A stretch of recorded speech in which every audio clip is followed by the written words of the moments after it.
Hey guys, welcome to the Rock Guitar Confidential podcast with Scott and Ryan. I'm Jude. I will be featured today chatting with these guys, and we're going to be discussing our self-titled album, our brand new Aegis album. So stay tuned.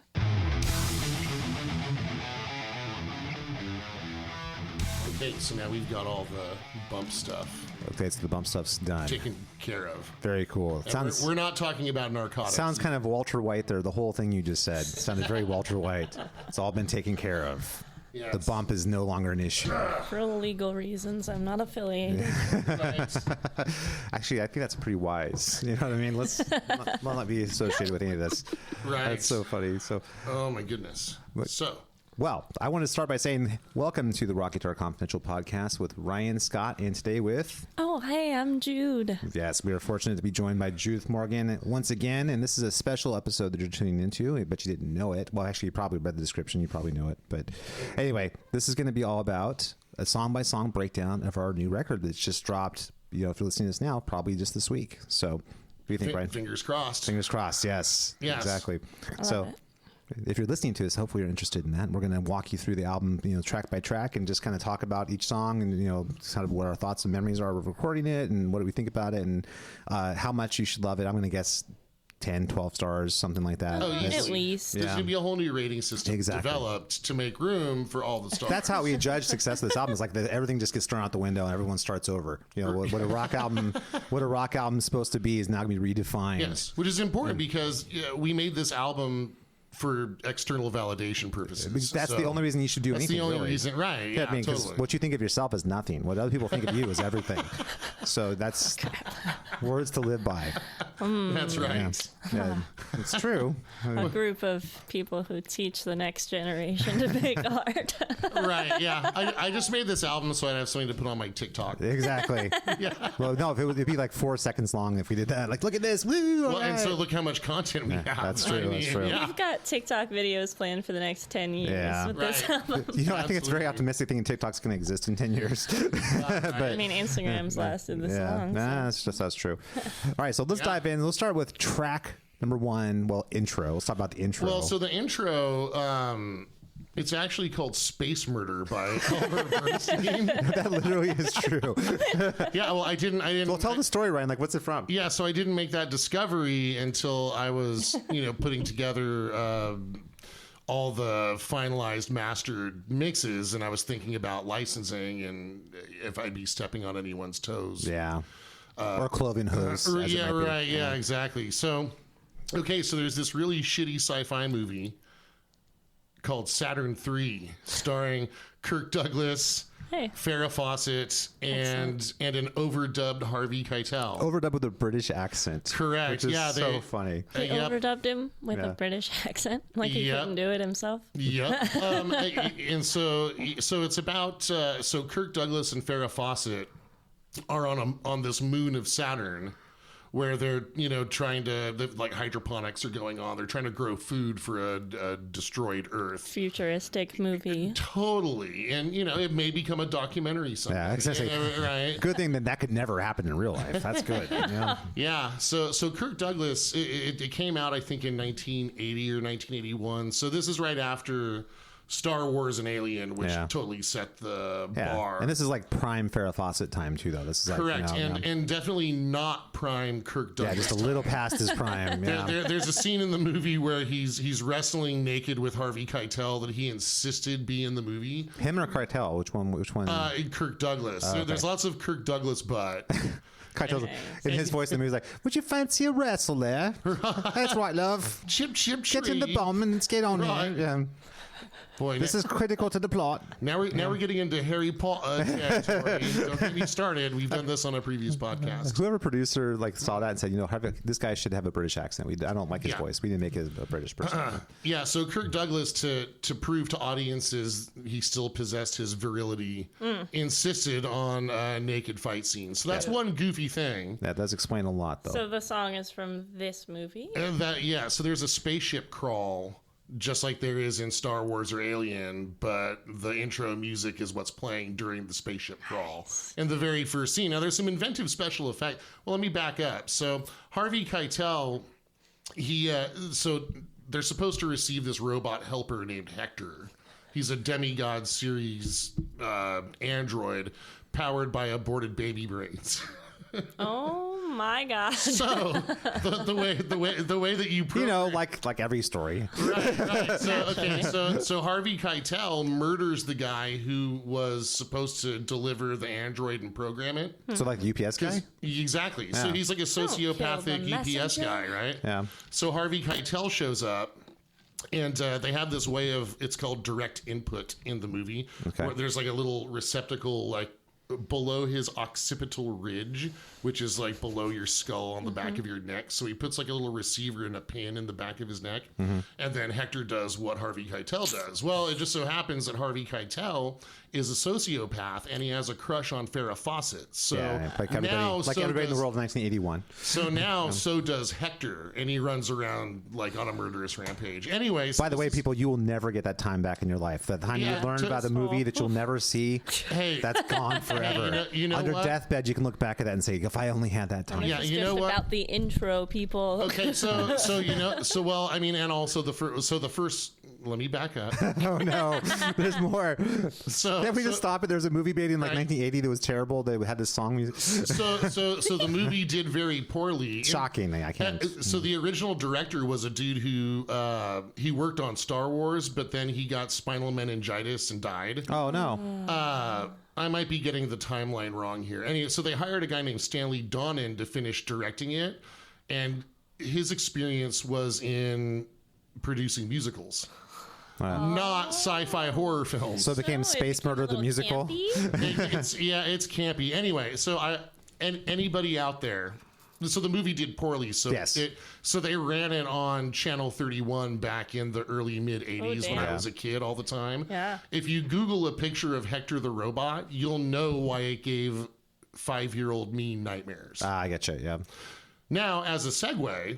I had the same issue with Gizmo the Gremlin too. Same my thing. God, Gizmo. Gizmo. My dad had a dog named Gizmo after that grandma. Oh, that's horrifying. You guys have seen Buttons. Like, we have a Gizmo. Yeah, he's actually more horrifying. Yeah. He's like a Five Nights at Freddy's version of a dog.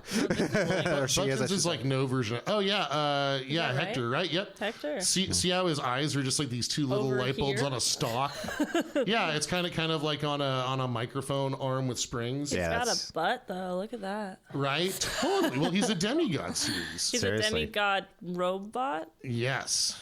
Well, that's Demigods. Whoa, okay. They take him apart and then he puts himself back together. I should probably if you explain something ever- to the It's audience. like Frankenstein, kind of, only but more murdery and robot-y. right. Yep.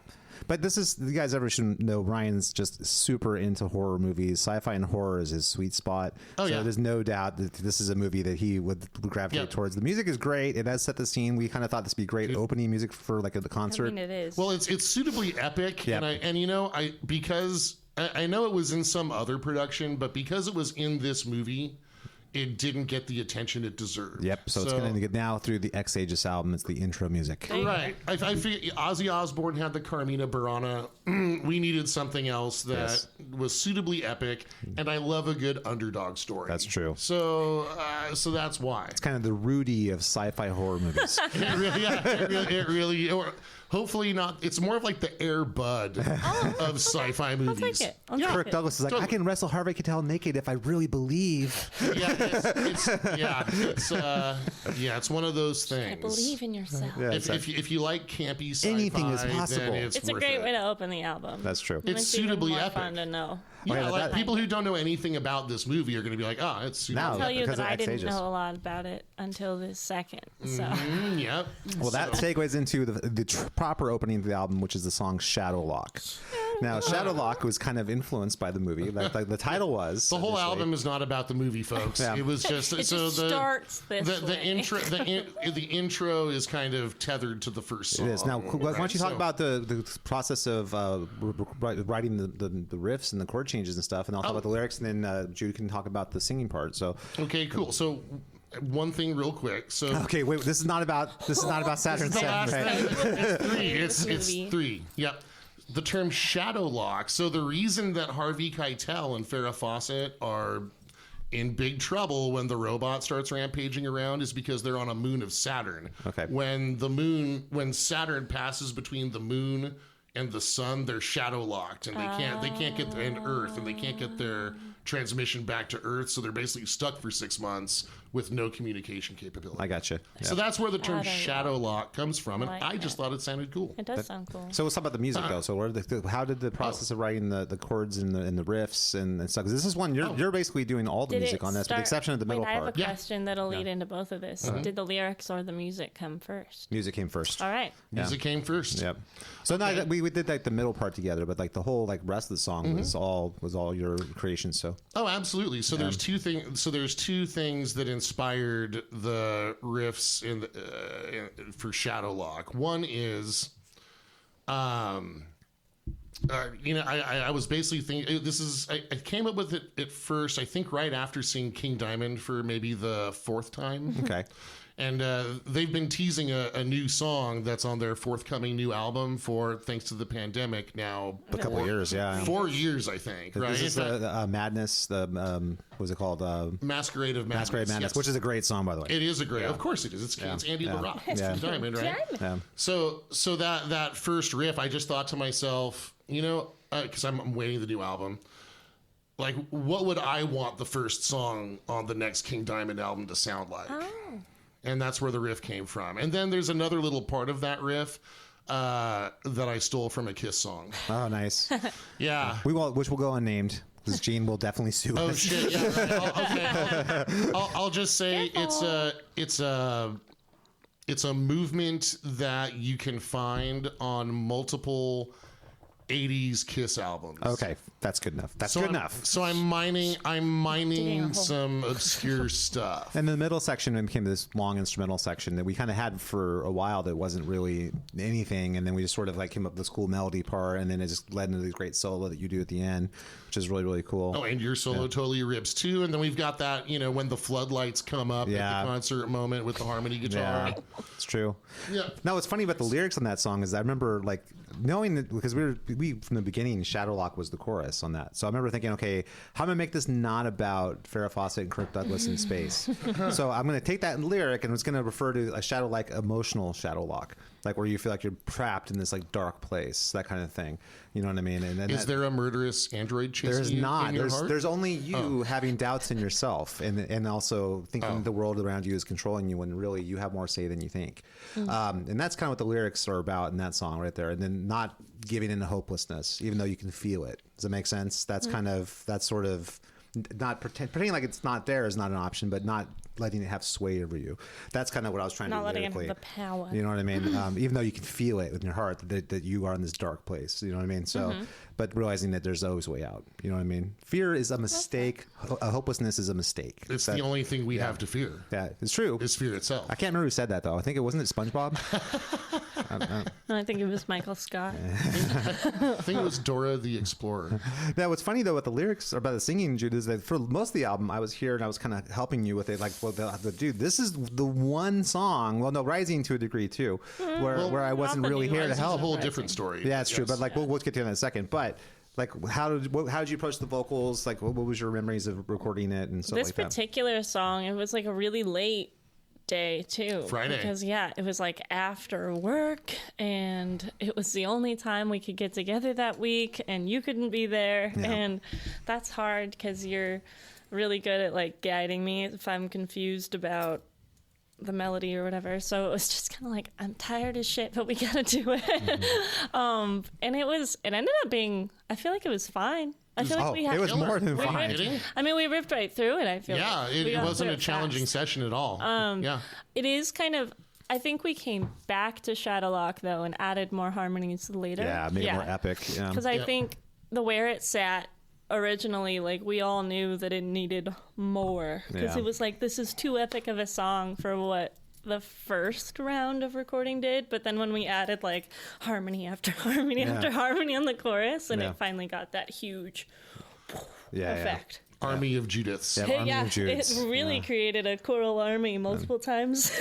Well, yeah, I think honestly, if people could just listen to just the vocal track isolated, they'd be pretty shocked about how amazing and huge it is. It does sound like a choir. It's amazing. So That's what I wanted. It's just too much of a, I don't know, when you have a chorus that's very standalone in a one major word is kind of what our root is.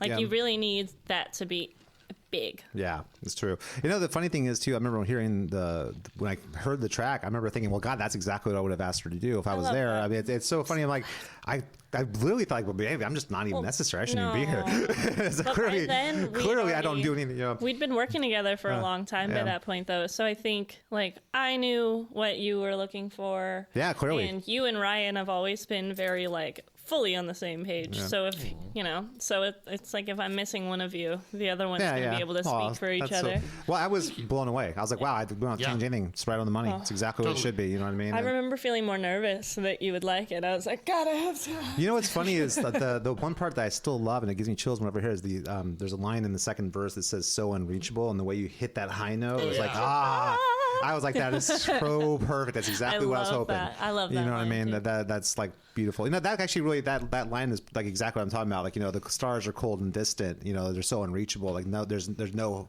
light. There's no hope. That kind of feeling. You know, that's sort of. I think the song is good about. It's like recognizing the shit. Yeah. It's like looking at it all and be like, okay, this is a matter of fact. Like, I'm in a spot right now. But it is not, nowhere in the album do you fall to that weight. Like, there's a lot of recognizing struggle and pain and problems, but not getting dominated by it at all. It's true. There's no Artax the horse sinking into the mud. What's Artax the horse? Oh, bruh. This is not another movie like we talked about. Is it? Okay, Judith, you got the reference.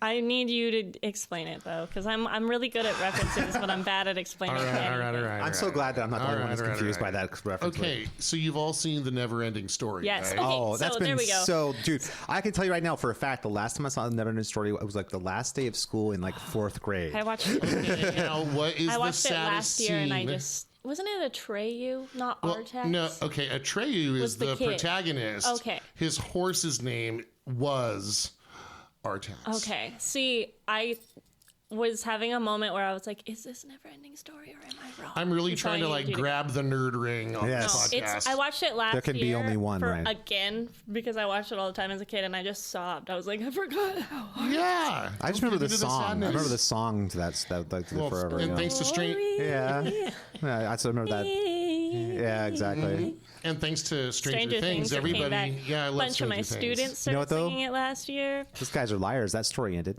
It's not still going. Actually, that movie sent me in an existential crisis as a child. Where I was like, excuse me. This story is always going. Like, you can open the book and then you're in it and then it goes again and again and again and again. I don't like it. And then you can't get out. That's true. It is an existential dread moment for a child. Right on. A movie that just came out I watched it last night. It's an experimental movie. It's called Skinamarink. What? And it's about these two kids. And it's like filmed kind of from like different angles inside the house. It's all grainy and stuff. It's like an indie film, Kind of, yeah. Like basically, what happens is dad disappears, and then all the doors and windows in the house start disappearing.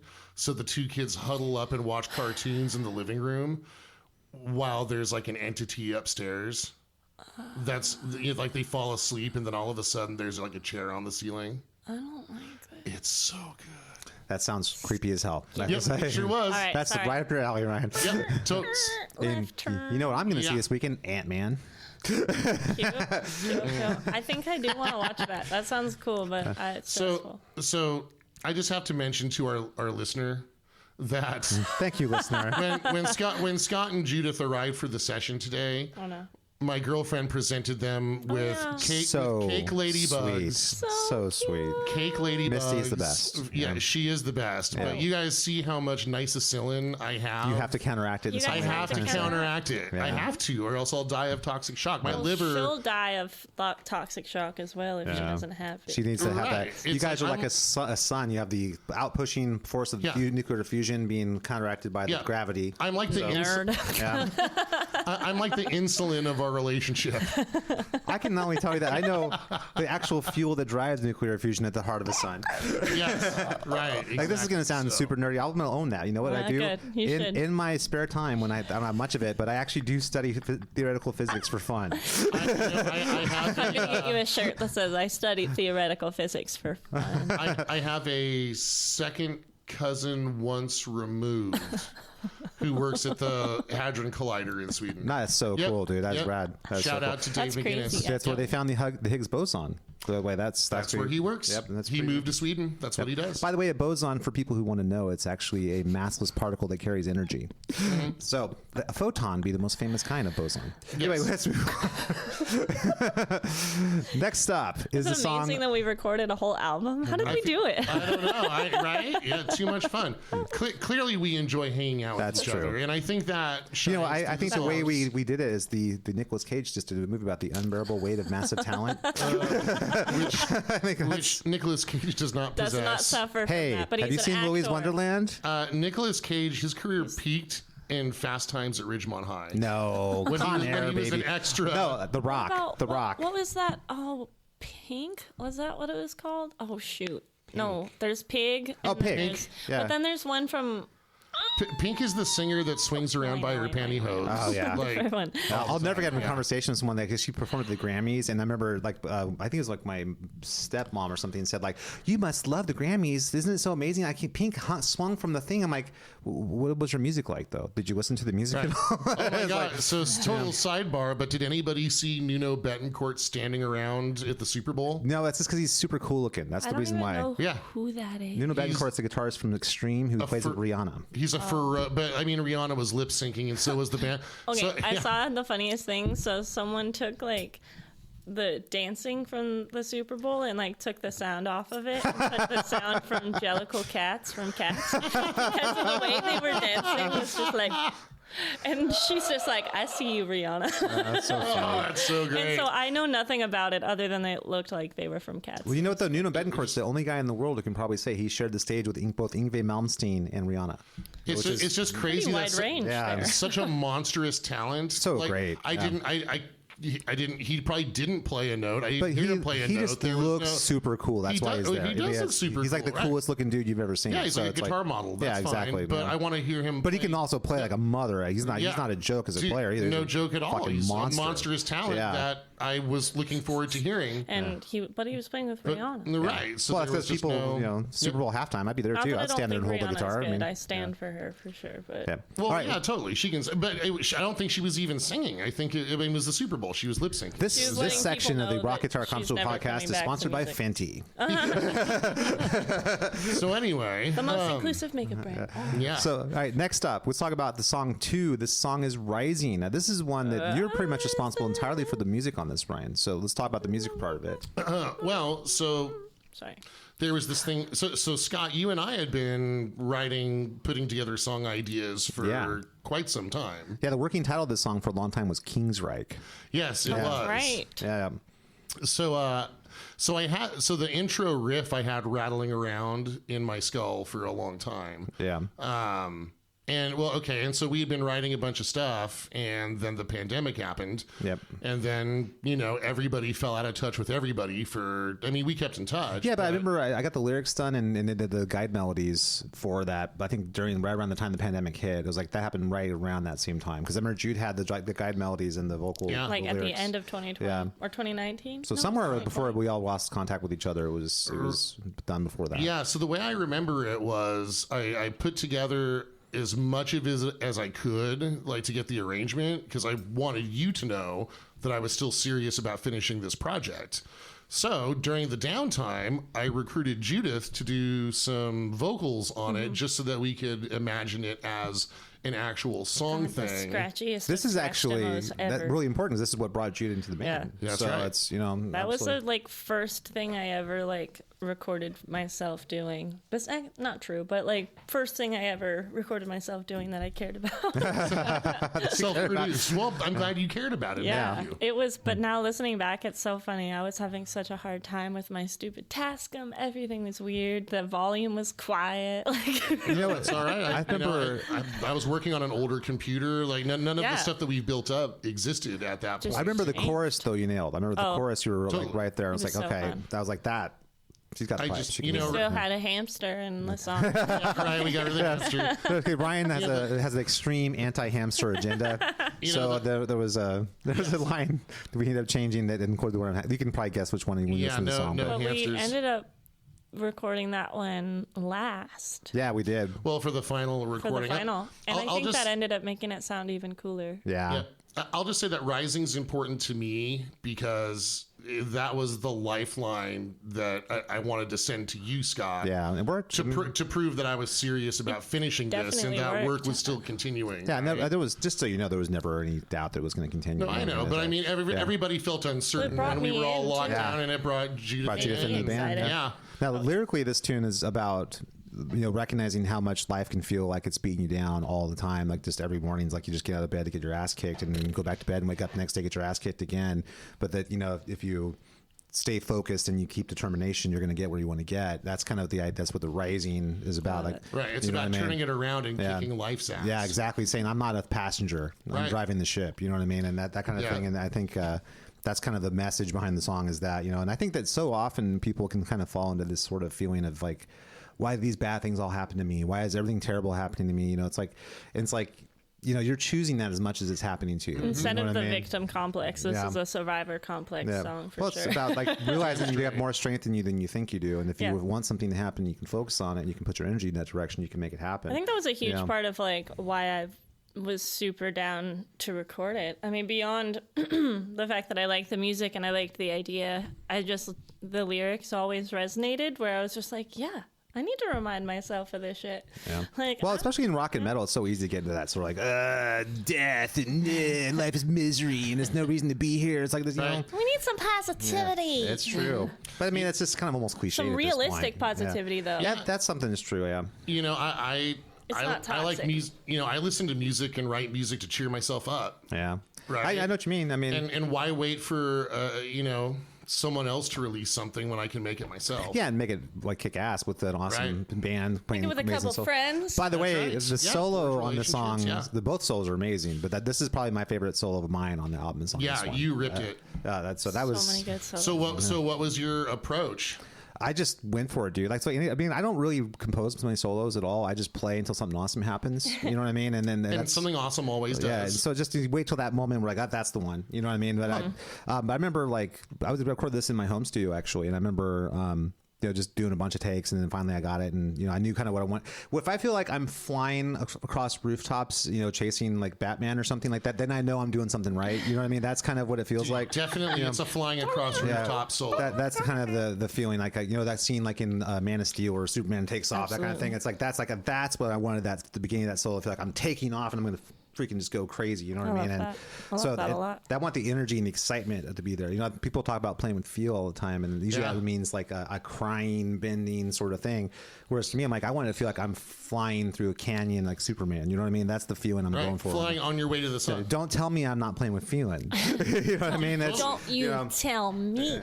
and then I snap my hand like this. Yes. I love that.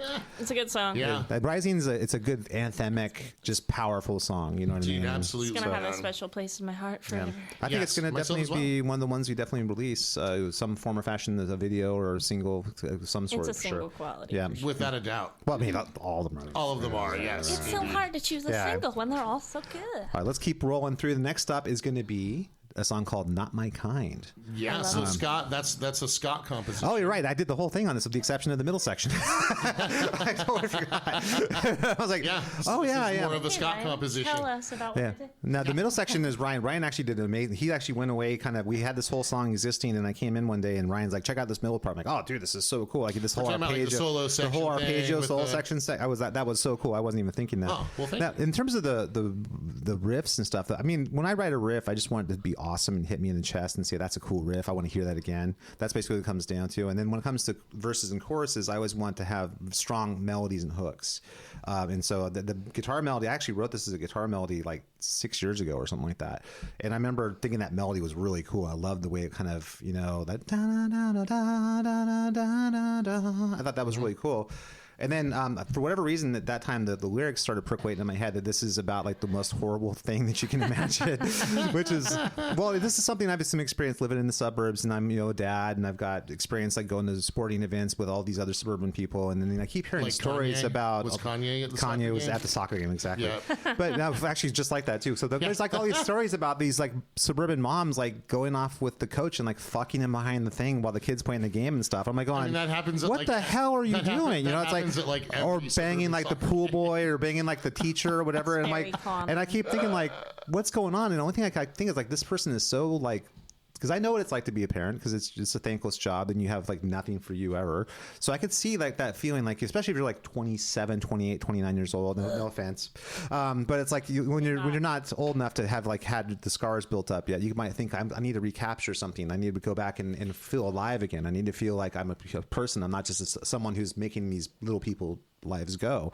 And I felt like that's probably the driving factor of why they're going and having like risky sex with random people. Well, and I think those putting their people- entire life, their family, their kids, everything in jeopardy. Why would you do that? Because Right. they're just so selfish and short-sighted. Right, they probably Yeah. got married too early and jumped into. Sounds like a dilemma facing people who just always did what they thought they were supposed to do. So the with life. supposed to do thing. And I think that's like the key. Being married and having kids is I what's think making it's you happy. a relatively new thought that like you don't have to do the go to college, graduate, get married, have babies, have a 401k, white picket fence, normal life. Like that is becoming the old mindset. And so I feel like, but that's just now becoming the older mindset. Like I grew up thinking that I was going to get married at like 21 and have a baby at 22. But the thing is that I was going for in the song was more like it's an illusion that you're going to gain something from that. Well, You know yeah, what I mean? and so, well, what then you're that's doing the is you're realization where, like, risking you everything live that you it. built Yeah. to do this for what? So this guy can get off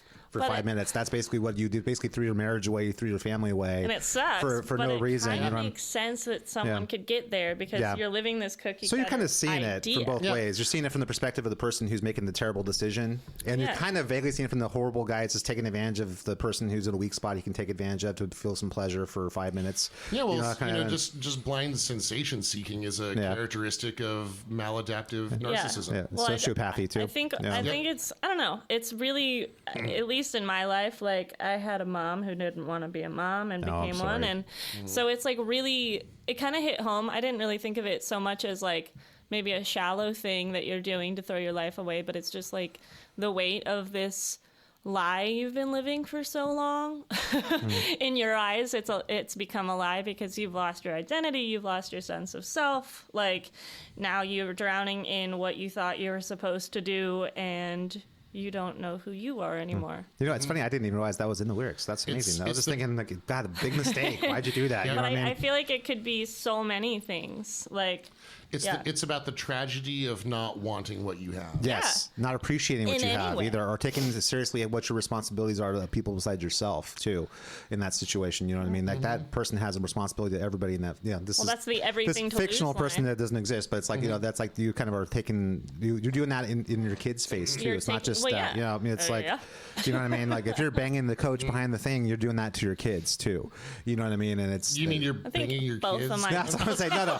If you're like, hey, me and Coach Smith or whatever are going to go back behind the thing and we'll be back in 5 minutes, and she comes back and her shirt's on backwards. You know what I mean? Really Get awful. canceled. I'm just saying, no, I'm just saying that you're trashing.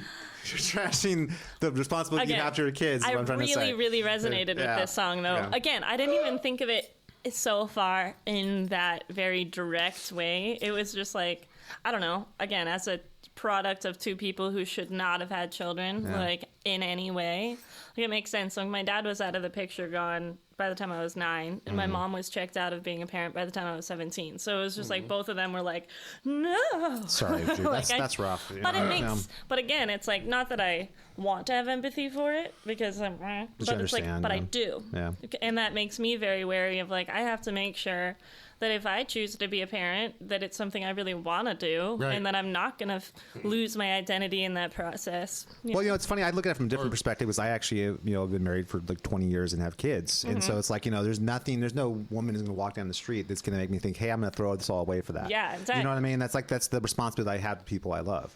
You know what I mean? And it's one of those things that I just look at that of so much disdain when people do that. And also, the title of the song is called "Not My Kind," so there's got to be a part of you that was like, I see the way you're acting, and I think that's fucking dumb. No, I think what I was going with the title was like the dude who's taking advantage of the situation. It's like, you're just a wet place to put it. Sorry. Ugh. That's basically all it is. You're not my kind. Just you're conveniently right in front of me. That's all it was. So it's I love but there's to so her many mind, ways to look but in at her it. mind, she's thinking this is like a new life. I'm starting with this person. I feel all passionate again. I feel alive again. And he's like, no, I just was bored for 20 minutes. Ugh. You know what I mean? That's basically, you're just a piece of trash to be thrown in the garbage. You know what I mean? And you just threw her life away. Ha, sucks to be you. And he's going to move on to the next one. So you know many what I mean? ways to look at it. Yeah. Yes. Can I just say that from a musical perspective, I think Judith makes the song. Yeah. Oh, yeah. Especially the haunting oohs and ahs. Yeah. Yeah. You know, it's funny. We actually did something amazing with this. We actually pulled all the heavy guitars out and all the drums out, and we just did a clean version where just the clean acoustics and electrics in her vocals, and it was still Really awesome. haunting. Yes, that's going to be a future release. That one's really haunting. It is very. Yes. I can't believe how good it is without any of the other stuff. So You know what I mean? that'll be put together as a bonus or a Changes single. the whole something, vibe. I yes. think it made it like way sadder. It becomes way stark. Totally. It becomes very stark without Yeah. the heavy guitars and the solos, which are kind of like exciting. There's exciting solos and exciting riffs going on, and I think this is, to my mind, probably the strongest song on the album. I think is this one. I mean, that's just. I think it's the most good one. immediate. I think it would hook. have to do Battle with Rising. It would Yeah. have to So do we'll a have to. hard We battle can put with Rising. those. We'll set up the chicken wire and have Rising who and not comes my out on kind. Make sure you have the razors on their feet and stuff. You know? But I'll tell you what, like as a pair, I like those two songs as a pair. They should be back to back on the album. Oh, they are. That's Oh, right. it's tracks. Yeah. Yeah. All right, Second now, or third song. moving on. The next one up, I believe, is Dropped Call. It is Drop Call. So Drop Call is a really interesting thing. Ryan and I actually kind of wrote this together during a jam, and I came up with basically the verse and the funky kind of guitar part and the kind of the clean part at the beginning, and then of course Ryan brought in this like heavy down like chorus, and I remember thinking like, I don't know if this is going to work. It's too heavy of a chorus, and then it actually ended up rad. working great. And that song I think is the most unique song. There's no other song on this entire Yeah. record that's similar to this one. I don't well, think. that was one of our first co-writes. Yeah, it's true. That came out of nothing. It wasn't born from any of our prior demos. Yeah, we were just jamming in with each other that Yep. one day. Yeah. We just wrote it in a room Yep. together. And so the title of the song, it has a lot of like real deep meaning to me, because I remember during that session someone called me and I didn't pick it up. Yeah. And that's why we called it Drop Call.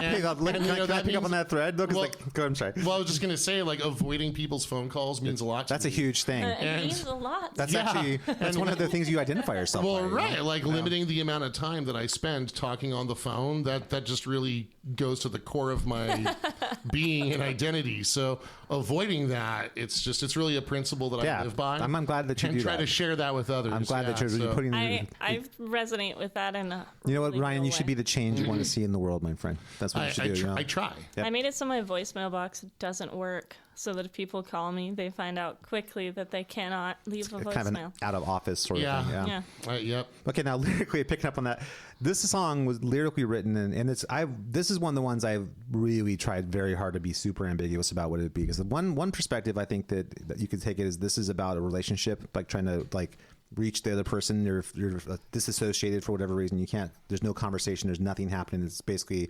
impossible to reach the other person. The other time that when this was happening, there was a lot of political upheaval going on. This is around the time that like the riot at the Capitol happened and stuff like that. And I was trying to walk that line of you could kind of teeter either way and see this as a relationship thing, or you can see like how we treat each other in this country kind of thing. You know what I mean? Yeah. And that's why, hold on, hold tight, because it's going to be a bumpy ride. That could be a relationship thing. That could be a political thing. You know what I mean? And, Well, hey, you know what? Citizenship is a relationship. it's true. And we're all in a relationship with each other. And we have a respect. Right. You know? What did you take away from the song, Jude? Do you remember? I was trying. So, if I'm being fully honest, the songs have changed titles. That's true. Drop Call is the Except for this one. Except for this one. This is the only one that hasn't. And that's what I was checking to make sure. I was like, do I know exactly which one it is? And I'm also doing a thing with myself where I'm like not listening to what we have until Right. it gets released, so that it's all Yep. fresh and new. Yep. But But if you're listening to this right now on this podcast, it should Is that- already have been released, so you can listen to it right that's now. true. Right. Yeah. that's true. We're Let's- recording early. Yeah, We yeah. won't. Yeah, we won't give away what day and month this is, as we've done previously. It'll be imminent. You can just use your imagination Yeah. as to Just- what the weather is outside as we're tracking. You can. Brr! Ooh, I need to get this fan going over here. I can't. Or is it way too hot? Who knows? Yeah. Who knows? But what I do remember about this one, now that I know for sure, I love the range of this one, and I like that because it's a wholly different style. I had to tap into, I feel like a little bit more of like a badass on this one, just a tiny bit more badass, and it Well, was you really, are a really badass. fun. That's true. Oh, I try. She's like rolls out of bed a badass every day. That's how it works. But this one has like the lower end for me that I'm like, whoa. Oh, yeah. Look at that. I like there.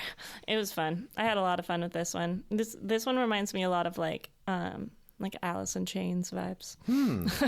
That's interesting. Interesting. That would definitely never. Because to me, this is always like John Mayer meets Whitesnake Yeah. song. You know, One of my students gave me a coffee mug that's just it's like hundreds of pictures of John Mayer making guitar face. His John Mayer's guitar face is epic. that is Yeah, true. yeah, he definitely looks constipated in more than one pick. so it's bad. awesome. It is good. That is very good. All right, so moving forward, I think the next one, I believe, if the orders and Head changes, west. is Head West. It is Head West. Let's just let Judith talk about this one. This is Yeah. my favorite. Is this your favorite song on the record? Tell us all about it. Oh, this one's so happy. This one's it just feels like driving with a convertible by the beach. I don't know. It just feels really free. And I don't know if you guys remember, but like I feel like while I was recording this one, I was like Yeah, I do just remember. like throwing my arms out and just kind of like totally a vibe. Well, the It is pre-chorus, get such in the a car and head west. Yeah, you know what I mean? it's such a vibe, and it's Yeah. just I feel like it's that return of a really good like 80s metal song without like the cheese. There's no cheese. Yeah, it's anthemic though. It's very anthemic. The chorus on this song If It's there's so any happy. cheese, it's vegan cheese. Yeah. So then, therefore, it's not really cheese. Palatable. makes Exactly. sense. Yeah, but I think what's cool about this one from a musical perspective is that I feel like do we do this? I can't remember who wrote this song. Well, this was also this was like our second co-write. Yeah, because you did the chorus on this song. That's right. Yeah, okay. And then the verses, and then like the intro part. Yeah. So Yeah. the chorus is on this. This is actually similar to Drop Call in the sense that Ryan brought the chorus to the song. I think Head Yeah, West yeah. and Drop Call Yep. got composed on like back-to-back sessions. pretty or close, The same yeah. month for sure. But the verses, I remember being really ballsy and like heavy and kind of mean, and then that goes to the pre-chorus, which kind of lightens Like up the mood, and it's then like it just life. explodes on It's the chorus. what life feels Yes. like. Yeah. It's like living for the weekend, Yeah. kind of a song where you're just like, I'm doing this day-to-day shit. I gotta get through it, and then Yeah. just like I'm gonna break free. Yeah. It's great. And also, there's a line in there which I kind of remember thinking was very appropriate for working musicians, which is that it's hard to follow your heart in the pursuit of a dream, and it's even harder to keep on living when it doesn't so work out. real. You know what I mean? It's just something that everybody who doesn't want to just do a 9 to 5, sit in an office and be safe. Everybody who dares to do that, to start a business, to start a restaurant, become a musician, become a comedian, go be an actor. Anybody who has something that they want to do. Go be an accountant. Yeah, exactly. Go, If you that's know, your dream, Yeah, someone who Right. wants to be a day manager at McDonald's. be the best custodian you can be. I was saying, like, it's not acknowledged enough in society how courageous that is to do agree. that. The You know what I mean? bravery. It Yeah. takes a lot of balls to say, I'm going to go do my thing. You know what I mean? And that's something that I just felt like needed to be acknowledged as a musician. It's like, that is even someone. And it's a celebration of it. Yeah, I agree. I really like the vibe because it balances both so well. Where it's like, yeah, you're gonna struggle, but there's beauty in that freedom that you're choosing to. You're live at the in. beach with your friends or your family, and you're Yes. watching the sunset. It's like everything's going to be fine. You know what I mean? This is a gift. This moment right here is a gift. You know what I mean? No matter how many shitty things are going on. You know what I mean? So that's that's kind of a recurring theme. It seems like it keeps coming. Well, that's that's the album. I think it really is palpable with at first just reading the lyrics, where it was like, this is definitely a comeback album, where it's like, Which are so amazing.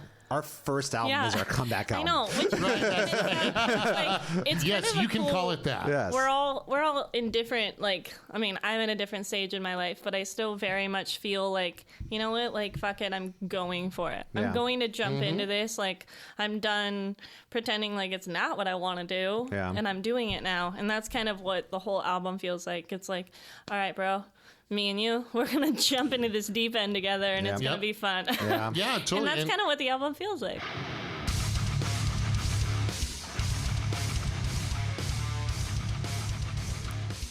Thank you for listening to the Rock Guitar Confidential podcast with Ryan and Scott and Jude today. Hopefully you're enjoying hearing the down low on the Aegis debut album. Please make sure to rate and subscribe to this podcast. Now let's get back to the show. And you have to renew that every single day, right? Oh, yeah. And even though you guys obviously are, never stopped doing music, you never stopped playing guitar, never stopped releasing your own albums, but it's like, it still feels like coming back into a new world. At least the lyrics do. I like it. Well, you know, I just feel like it's so cliched in rock to be like either like I'm a tough guy, like, you know, I stand alone, kind of thing, or, you know, about Godsmack. or yeah, but you know what I'm saying, or like the whole like you very much, or like a like whatever that means. Really I don't know what that means, but yeah, but to me, and it's or kind of cool, man. Or we could track some, or it's like the kind of, you know, the 80s like sort of like, you know, yeah, baby, come on, I'm taking, you know, like, there's got to be something that's like real, that's not stupid. Yeah. It's not about being an idiot and or it's being not a about tough being guy, you know? super fucking depressed. Yeah. Well, we'll get to the yeah baby stuff when we get to Love on the Wire. All right, so let's keep trucking. Next one after Head West, I believe, is what is the next one after Head West? I think it's. I'm gonna look. Oh, I Can't Wait. I Can't Wait. Now this one is a me all the way around kind of song, and this is a riff that I actually wrote during the pandemic when I was waiting for one of my Zoom students to come on. Sitting there, like, I was just jamming along, and I'm like, this is a cool little Mixolydian idea. I'm just gonna jam around, get this little swing thing happening, and the next thing I know, I had the whole damn song written in like 5 minutes. Yes. And then I recorded it and brought it in, and then we all just sort of, you know, lyrically and melodically, some songs are just so easy. They just fall out of the sky, and you're like, okay, this is it. This is one of those tunes. It's got kind of, to my mind, I almost see it as like akin to like I Can't Wait to Feel Your Love by Van Halen. Okay. It's got a little bit of that kind of vibe to it. It's also got some Boogie in Your Butt by Eddie Murphy. It does have, which is really Rick Ryan. James. I was tasked with composing the bass line. Lyrically, the song is about creative bravery. About not being afraid. This is kind of what we were talking about in the last part. Well, like, that step into the fray with you line. Exactly. I love this. It's like one of those things where it's like, you know, if you're going to be creative and put your work out there, be proud of it and stand by it. You know what I mean? And don't worry about what anyone, your mom, your dad, your brother, record labels, you know, whatever magazines write about it. Just don't care about what they say. Do what you know is what you want to do and be proud of it. And don't be afraid to be creative and be brave about being creative. That's kind of what the song's about. You know, it's not a love relationship. It's not like, I can't wait to go to the weekend with you. It's about, I can't wait to create something and put it in the world and be proud of it. You know what I mean? That's, what do you guys extra special shout out to our producer, Tom Frost. Yeah, who did some amazing stuff on the song. Dude. Truly. Yeah, he actually be brought out of my voice on this one. Well, your voice is so great; it doesn't need much help, Jude. But but I'll say this though: he did a lot of these like sort of erasing things that was amazing. He like would take certain parts away and change them up, and it was so creative and incredible that what Tom did in terms of just, you know, making things pop more by the way he did things. And I should probably mention the Boogie in the Butt bass by Ryan. Just, it's so awesome on this. And he told me that this is inspired by Boogie in the Butt. I'm like, what are you talking about? It's Boogie in Your Butt. Oh, sorry. I thought not just the butt. I'm sorry, not just the butt. Right. That song was the best contra by Eddie Murphy. Well, it's really a Rick James bass line. That's adorable. Yeah, totally. I had no idea that was inspired by that. That's relatively new to me. Like an artist, guys. Yeah, that's right. So everybody go out there and check out Boogie in Your Butt by Eddie Murphy. The comedian Eddie Murphy did an album back in the 80s. I kid you not. That's where my girl likes to party all the time. Yeah, exactly. Yeah. Party all the time. Party all the time. The cool thing about that, well, Eddie Murphy it's before he became unfunny and made children's movies.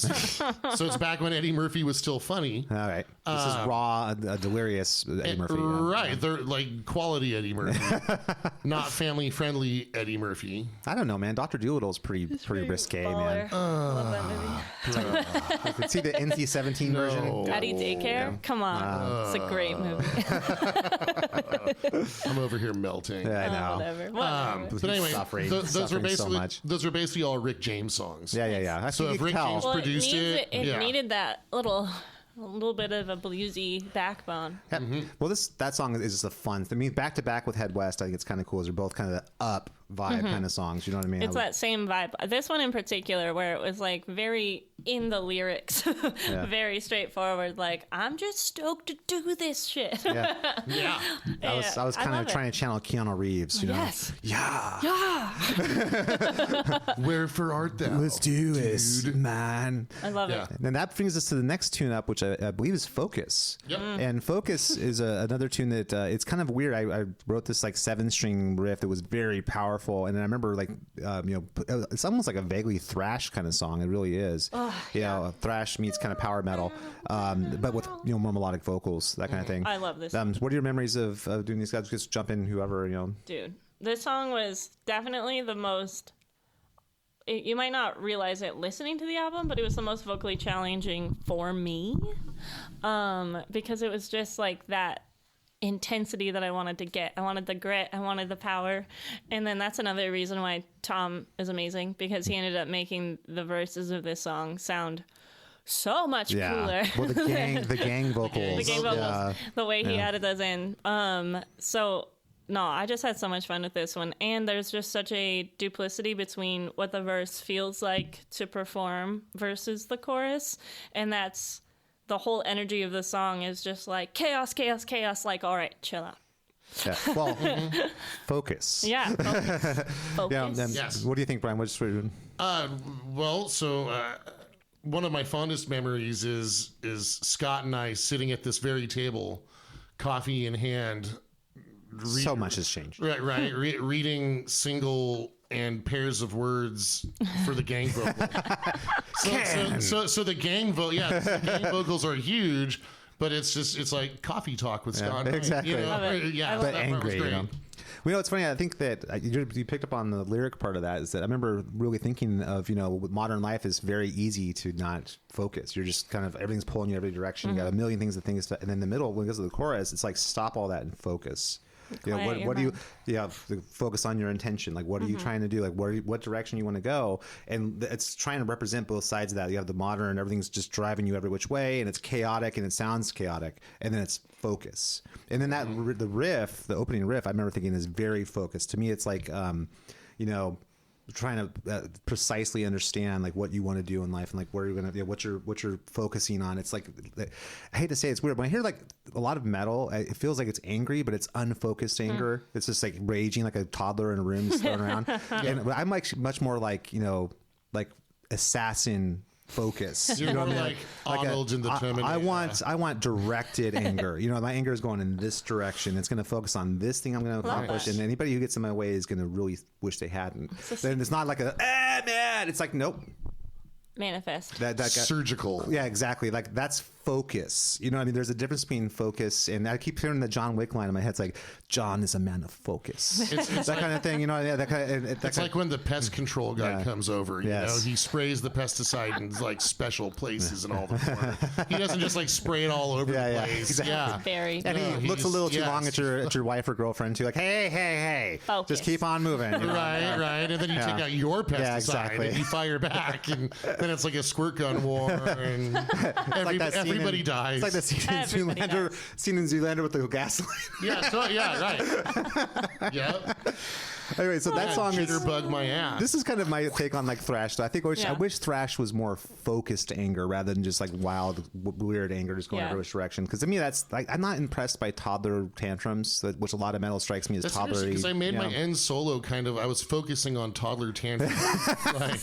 Well, I knew you would. We need to balance each other right. I was trying to bring the chaos. Actually, I gotta say your outro solo on that song is really great. I have to say that outro solo really lifts. Solo is also really great. Well, thank thank you. That's cool. You know who else is great? Jude Judith's Morgan. vocals are great. By the way, if we were to take all the heavy stuff away and again listen to the vocals in this song, it's incredible. If you just listen to the background vocals that she recorded, it sounds like a Gregorian chant or something. It's incredible. So bizarre. It's one of the harder melodies that I had to do for sure. Hey, Gregorian chants are where scales come from. That's true. There you go. It's all the rage in TikTok in 2024. I'm telling you. It is. You know what's funny is like the sea shanties became a big thing for 5 minutes. It's amazing to me that I've learned a lot about music on the TikTok. On the TikTok, you sound like an old person. Do you guys? I've listened to the TikTok. Have you guys heard of castrati's? I haven't. Yes. Yeah, puberty's not for them. Or it is exactly for them, meaning we got to cut you all up before then so that you keep your beautiful soprano boy voice until you die. That's Poor people would do it to their sons in hopes that they would be able to like get rich and famous when they were older. Oh my God, there's like the early stage for it. Yeah. That's amazing. So the reason why it became popular though is because the Pope made it illegal for women to sing in church. Oh, yeah. And they really liked those high vocals and people were missing it. So they were like, well, let's castrate some dudes. Off with your balls. I think to quote the Pope, he's like, chicks. Yeah. Then later, a couple hundred years later, the next pope was like, "We can't have castrati singing either. This is a Or problem." maybe we should just not have castrati at all. Yeah, but there's one existing recording on YouTube of a castrati singing Ave Maria, and it is the weirdest thing I've ever heard. It's like Uncanny Valley for my ears. Yeah. Whoa. Where I'm like, it's not a boy, it's not a girl, it's not a woman. I love the Uncanny Valley. Yeah. I'm going to check that out. I've never had an Uncanny Valley like audio thing happen to me. It was bizarre because it also has his picture right there, so you're looking at his face, being like, Yeah. It's like when the fembot gets its mask knocked off in the Bionic Woman, and you're terrified as a child. But again, the things you learn on TikTok. Yep. If you didn't learn anything on TikTok, that's great. That's the one thing. Who's into learning? I mentioned I study theoretical physics for fun. I study horrible torture things for singers. There you go. Yeah, sweet. All right, so next up, I believe, is Love on the Wire. Yeah. This is where Jude gets to really do her real self. She gets to show her most real self? Well, you know, her most authentic. I remember My it was. friend would say, "No, please." Well, I remember it was a tender love song, but then Judith showed up and scrapped all the Oh, I was then like, you Judith know what? scrapped Fuck all the that. lyrics and She just wrote on the spot on a pad, wrote This the lyrics is a out. lie. I've got to be didn't write true to this myself. song. I did not write this song. I can tell you. I was afraid of this song. I wrote this song. It's funny. When Ryan wrote this is a song where I did the bridge, but Ryan did everything else in the song. So the song existed kind Like of musically speaking. Yeah, exactly. Ryan wrote the whole thing with the exception of the bridge. And then I had that and I was working through it. And I remember hearing it and thinking it's got this bluesy sort of thing.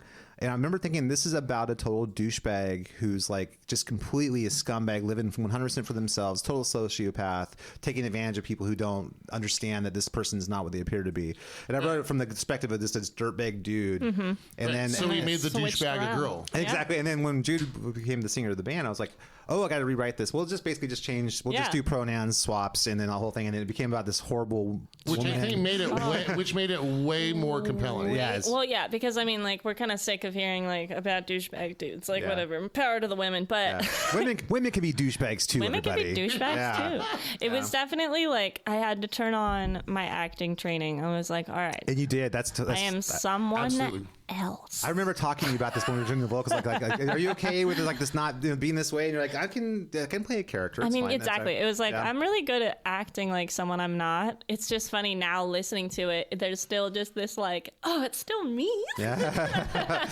But it's I not. love the bridge of that song so much. It's like one of my favorite moments on the whole album. Yeah, it's a kind of a bluesy sort of classic rock tune. I would say this one's a very classic rock in the vein of like Deep Purple, White Snake sort of thing. One of my favorite solos from you, Scott. Oh, really? Like very Van Halen-y in the best way. Oh, thanks, man. That's extremely high praise. It's you know what I mean? catchy, dude. It's stuck into my head. It's hella catchy. Yep. No, the whole song is super duper catchy. Yeah, and just it's got funny. a strong chorus. I think one thing I hope that people take away from this album is that all the choruses are meant to be big, hooky choruses. Every song is not a song. song unless there's a big hooky chorus. The chorus, the choruses are real hookers. Yeah, it's true.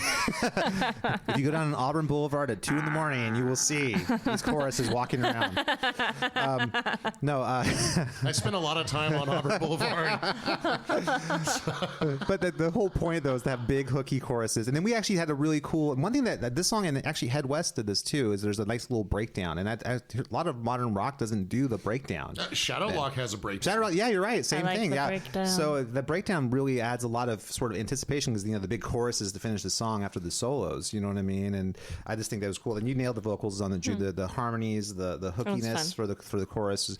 And this is a song that's probably one of the more straightforward songs on the album, I would say. You know what I mean? Yeah. Well, it's also one of the shortest intros. Like, this is like directly into the lyrics song. Yeah. And whereas all the other ones, I feel like slightly more of like a piece. Like, there's a moment. Yeah, and you get the first line of the lyrics is exactly, little Right boy, away. you should have listened to your mama. That kind of thing. It's like, when she told you I'm no good. So the one thing, and this happens in other songs, like Shadowlock has one of these, but Love on the Wire in particular, its working title was Flat 9. That's right. Yeah. Because there's what Steve Stevens from Billy Idol's band, what I learned from him is that a song, it's cool to have a planting your flag riff. Yeah. So the planting your flag riff is the E7 sharp 9 moving to the E7 flat 9 in the beginning. Like, it doesn't happen anywhere else. It was a total else. nerd title. I remember. Total, yeah. So it doesn't happen anywhere else in the tune.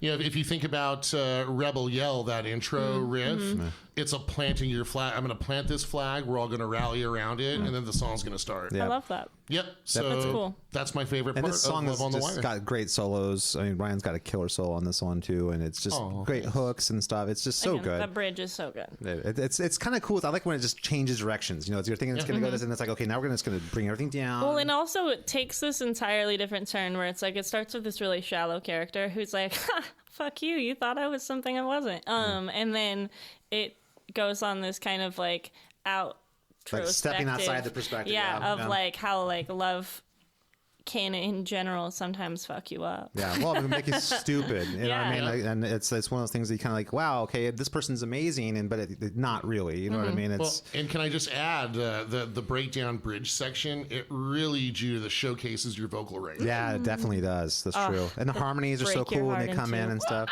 So fun. It's so good. Yeah. So much fun to sing. I remember hearing that in the little demo vocal guitar riff line, and I was just like, yes, that went exactly where I wanted it to go. Well, that one way or another, it'll break your heart in two. The way you hit that, yeah. Yep. It'll find you. Get you. Well, it's going to get you either way. Like one way or another. Yeah, it's true. This is probably one of the least hopeful songs now that I think about it. It's more like but it has a happy energy to it. So it's like you can get away with kind of a darker subject line if you're music is I think let me just top this with saying okay, that means it's a lesson learned. You know, this is a person you don't hitch your wagon to. We're not trying to be like this girl. Yeah, exactly. Or dude. I wouldn't want to be that dude either if it was originally a dude. You know. No. All right, then that brings us to This Fire. Which what was we called? Oh, was this Chrissy Lee? Chrissy Lee. Yes, Chrissy Lee. Which is now Chrissy Lee. This is I'm pretty sure this one's like an all me song. I don't know if we did any. It's mostly a you song, although I'll say that Judith's composition on the vocal harmony, in my opinion, makes the song so good. Yeah, but the riffs are very. When I say Chrissy Lee, it's to me the riffs are like a cross between Chris Oliva from Savatage and Jakey Lee. There's a lot of like those influences on the guitar riffs for sure. And then the subject matter wise on this tune, it's just the typical sort of like depressing, like I'm depressed and then I'm trying to like find a reason to get up in the morning, basically, like get up and do your best every day, no matter how bad you feel. That's because that's kind what of you have to do. overarching theme on this album. Yeah, exactly. That's kind of the lyrical thing. Any thoughts that jump out to you about this one, melodically, lyrically, performance wise? I'm trying. This is one of the ones that I feel like I didn't return back to listen to very often, and I'm trying to get a personal memory with it. I know that the lyric line is that pedal pushed onto the floor, I'm flying part. That's right. Was probably a little bit tricky. Actually, my favorite and least favorite line. That's right. This one I did do a little bit of a melody change, and I was kind of like nervous at first. I was like, Do you like that? Well, you know, it's cool. It's a cool idea. You know Yeah. what I mean? It's, But that pedal pitched on flute, that one is probably my lowest moment in the album. And when we recorded it, because I don't resonate down there very loud. oh, I get you. Yeah. I remember that. Yeah, yeah. Quiet. And again, thank you, Tom. That's true. Just compressing Compressors the crap out are a of good it. thing. Yeah. Any memories on this one, Ryan, as far as recording? I mean, Just more on the drawing me in Judith's contribution musically. yeah. That was It the one. Yeah. absolutely made the song. Oh, yeah. I love I think it took it to a whole new Took it to a level. slightly minor spot for a second. I like Perfect. that. I like even the beginning of the chorus too, like the harmony part that these highway nights are keeping me alive. That has so much energy, Oh, yeah. and then it kind of comes down and it comes back up again. It's just it's a really really cool feel. Such a good song. Your solo on this one in particular was really really awesome, right? I remember. Oh, thanks, I remember man. thinking that that's really cool. I love it. You know what I mean? You know, it's trying to come up with creative ways to use the same pentatonic scale that everybody knows. Yeah, it's so hard. It's hard to create Yeah. new things all the time. that TikTok-y kind of approach. That's totally a John Sykes thing that I'm trying to emulate. Yeah, John Sykes is awesome with pentatonics, Oh, and not making it. Same with Jake Lee though. Jake Lee is the same thing, using Yep. pentatonics in a way that's not super been done a billion times. You know what I Right. mean? It's really challenging. This is a very exciting guitar nerd talk for people who Love want to play. Yeah. But Scott, your solo rips as well. Oh, You know, man, those with the awesome. unison bends. And Oh yeah, doubling up. This one has got that cool beginning part. I feel like it really kind of it sort of builds off the chorus as the chorus just happens and it goes right into the solo section. And then I'd hand this one. You can really hear me handing the baton to Ryan. It's because we're doing dueling whammy dives at the end. Yeah, I dive that's down right, and you that's dive right. up. It's so cool. I just think that's the coolest thing.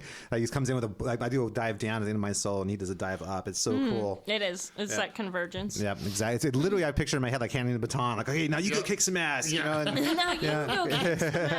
yeah. So much fun. We're in that, So much fun. Anchorman battle, like we're fighting Yes. other news teams, and like here you go take him out, Cool. And we should give a shout out to Alex Bosson for all dude. the excellent drum work. Yep, drums on this record done by Alex Boston, which Yep. is Thunderous. incredible. Very It's- thunderous. And when you hear the final product, you'll be amazed at how much he brings to it, like bringing the vibe. And there's a lot of moments on every song where it really kind of jumps out how great the drums are. So it's really cool. Thank you, Alex, for Yeah. that. Yes. Now, ironically, the producer Tom is also a drummer by trade. So it's and lucky for us because Really lucky. getting drums right Yeah, is it's so so hard. important. And So- he knew where they needed to go.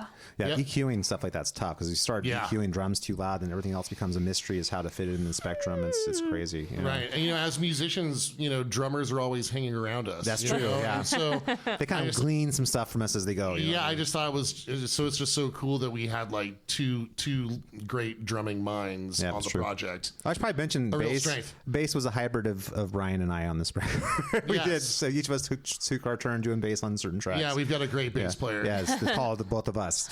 Yes, right. If it had strings, Scott and I did it. Ryan. Exactly. But I enjoyed coming up with bass lines that. Yeah, it's cool, huh? Yeah, it was Yeah. cool. Finding ways to act. By the way, I don't size of endorse intervals and- ever saying bass is cool. I'm not endorsing that. Well, I mean, it's a thing that you do because it Kind must of be done. important. Oh, fine. I'll agree. It's a fun part. Nobody wants to be the bass player. All right. Well, think of who the bass player is in all the famous bands. Well, I mean, we are our I own know bass a player. few. That's I know true. a few. Yeah, I mean, all right. So that brings yeah, us to the so- next track, which is the Hourglass. Now, this one is. I love it. Oh, that's so cool. That's so cool. Now, I think this is an interesting song. It's, to me, when I think of the Hourglass, I think it's like this super heavy song. It's so heavy, but then I listen to the chorus and it's actually really hooky Yeah. and like, Kind of pretty. yeah, it is. Like, what do you guys think? What's your feelings about Hourglass?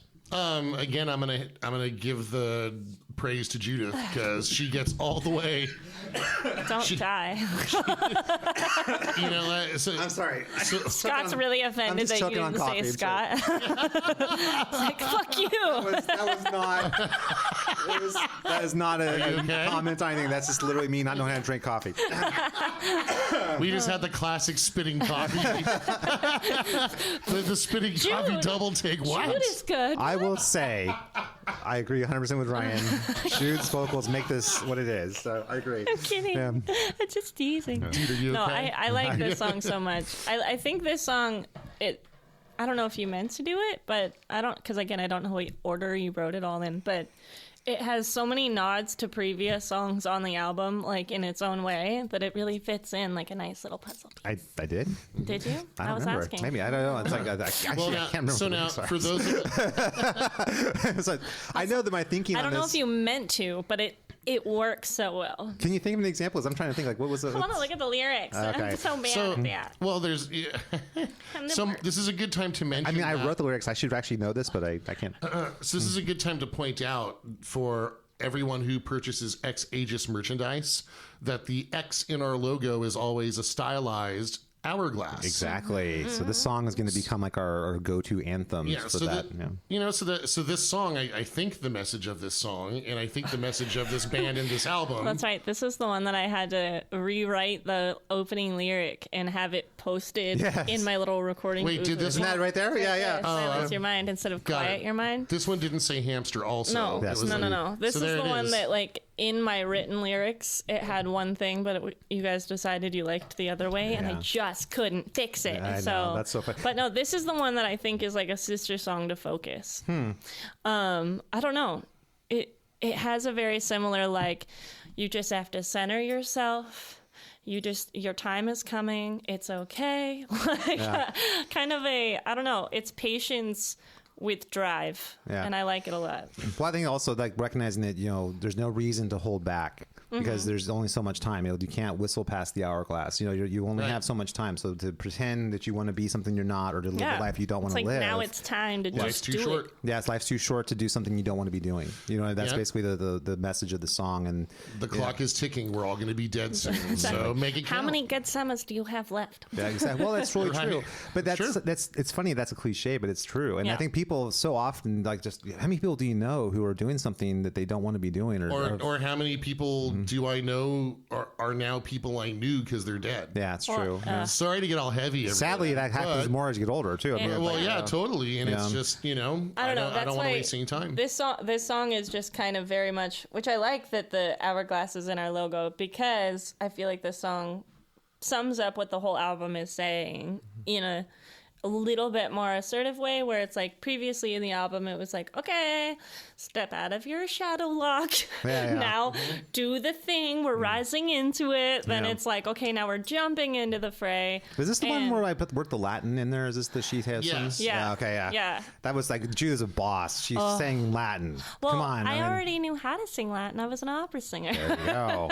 That's why you were so natural. Yeah, at it. well, I So- was like, I know how to pronounce that T. We got this. So Scott, what is the Latin phrase and what is Well, it the mean? line in the song is the key to life is shite ipsum, which is basically know thyself. That's basically Right. if you know who you are and where you want to go, then it's just a matter of working details out at that Well, point. yeah. You know what I mean? That's all it comes down to, and not be driven around by what people tell you should be or what you should. That the society is deciding what you should think that they think you should be. You're the captain of your own ship. Comes back to that. This You're is right. the song yeah. where it's like the fire is now lit under your ass. You know what I mean? Where it's like, okay, you know what you want to do. You know how to do it. Now you got to fucking do it. Yeah, and by the way, TikTok, time is always Yeah, wasting. Hourglass exactly. is draining. It's like you know what I got to. mean? It's like you have a dream. Okay, do it. Like, Yep. And then you don't want to live the rest of your life regretting Wishing that you didn't. had, You know what I yeah. mean? Like until it really is too late. You know what I mean? Which is it's a tough. We had a conversation on the last time we were all together about like people trying to tell you at a certain point in your life, like, okay, you should go do this other Yeah. thing now. You should go. it's like, get okay, it. stop dreaming. It's like, how about? Yeah, exactly. Well, maybe that works for you. You know what I mean? But it's. But does it? Does it actually? Well, I mean, that's what I mean. That's just the way of brushing that off. It's Well, like, who that's are you what to tell me what I should be doing? Well, it's you know? the funny thing is, there's always like really bitter ass people that are telling you to like stop dreaming. Where it's like, okay, yeah, I'm sorry that you spend your Sundays and Saturdays like landscaping your property, and then the rest of the week working until 9 p.m. to pay for your home. But Yeah. like, I'm gonna just do me. Thanks. Yeah, as long as you're not starving and you have a roof over your Yeah. head, right? I don't know. So I feel like there's yeah. there's this very big pressure on like, okay, well, if you're not famous, Yeah. like, then What does that what's the even mean, point? though? Famous What is at so many fame? levels. Because I mean- there are also people that are like Mondo famous that no one knows that some people don't know who they are still. So Well, it that's doesn't more so matter. now than it's ever been. Yeah. There's people who are massively famous amongst a small group of people, but if you Yeah. step outside that group, no one's ever heard No of one's them. heard Right. of them. You know, so famous means what exactly? Exactly. I think we've had this conversation before, but it's like, to me, if you talk to especially people who aren't musicians or aren't in bands or haven't played in bands, they Not think if you're a creatives. musician, you either are in a private jet or you're on a street corner with a hat in front of Right. you. Right. That's all it can be. There's such a spectrum. I was thinking that when you said like I've been a pro musician my whole life, and I have a home and I landscape on the weekends, but I play guitar all day. But then you, get it's to like, do that side of it, where it's like, yeah, you should get to do both. You don't have to sell out and just do the cookie. also, cutter how thing. sad is that to let other people decide how you feel about yourself? You know what I mean? That's something that I feel like Totally. is such a. What were you gonna say? That's Ryan? been the world. Oh no, I was just gonna say I avoid landscaping at all costs. I would, but Me I'm like, dude, too. I'm the dad. I don't own the home though, so I feel like helping someone else's property is against my religion. Yes, right. That seems like a you problem. Yeah, go. But to piggyback on what we were talking about, you know, there's a spectrum in terms of being a pro musician. It's you don't measure success By anyone material else. means or You by shouldn't. yourself, right? As long as I can play guitar for a living, I'm set. You finished an entire album, I feel like, and that's like, we can all three just be like, we made an album. Like, Right. that is something that is hard for a lot of people to do. A vast majority of the world couldn't do that. Yeah. That's right. And that should be its own level of success. Like, Not only did we create. create an album, but we created our first album, which is also our comeback album, Yeah. Right. which is amazing. I mean, that's I don't think that's ever happened before. that's the first time in history. We're just groundbreaking left and right here. That's right. It's pretty amazing. And people listen to it, you'll understand what I mean. We're not kind of actually. Well, on top of that, instead of having possessions, like create what you want. We now have all this thing. We have this thing that we made. Yeah.